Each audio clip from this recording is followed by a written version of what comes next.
19-year-old Addie Hardy, convicted on an assault charge in June, had gone to the Wilbur's address at 3837 Schooner Trail, carrying a large butcher knife and several others, demanding to be reportedly paid for recent babysitting that she had done. The Wilburs called the police, then left the home, taking their 2 children with them.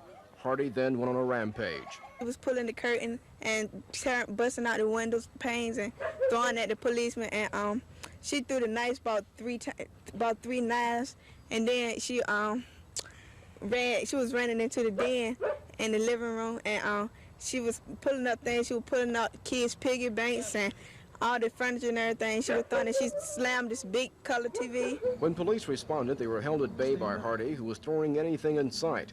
One officer received a head injury from a thrown object. Cherry, who had then gone in the rear entrance, tried to disarm Hardy, a stocky young woman. She turned and stabbed him in the chest with a 13-inch blade. 2 other officers then fired their weapons, hitting her twice in the arm and chest.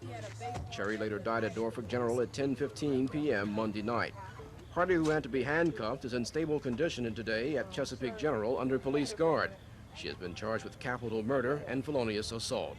The complete story is still unknown, but one neighbor says that Hardy had a mental condition. Went to Maryview yesterday evening to have psychiatric help because her nerves was getting bad. And the officer brought her back home from the hospital, and at that time, she ran out the house with a knife during that time. And the investigation continues, but all that is completely clear at this time is that the 43-year-old Sergeant John Henry Cherry had been an outstanding, heavily decorated Chesapeake policeman. An 11-year veteran, Cherry had twice been selected Police Officer of the Year by city civic groups. His career and life ended at 10:15 p.m. Monday night. In Chesapeake, Eric Reynolds, The Daily News.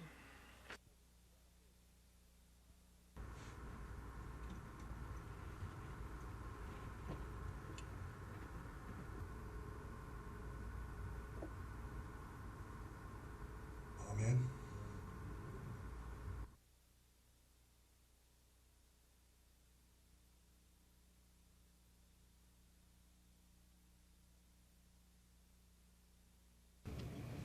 They came from all over, these men and women in different colored uniforms, from local departments, the armed forces, from Richmond, and even from local colleges. With black shrouds on their badges, they all came to pay last respects to a man most didn't even know, but with whom they all shared a common bond. Estimates ranged as high as 1,000 mourners, far too many for the small chapel at the funeral home, so they waited and listened outside on a public address system. To call John an employee would be a vast understatement. He was a professional public servant. He missed birthday parties, holiday celebrations, was late for supper, and finally he paid the supreme price, his life. Prison! Arm!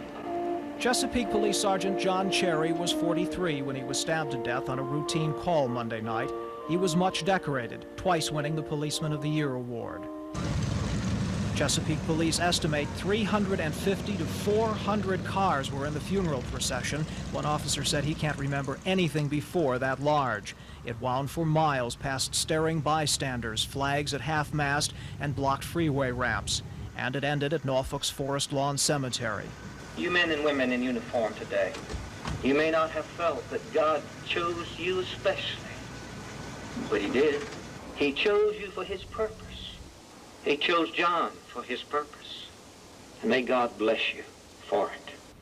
It's never easy doing a story like this. What do you say about a man who so obviously died before his own time, except to say that he died doing his job, protecting the rest of us?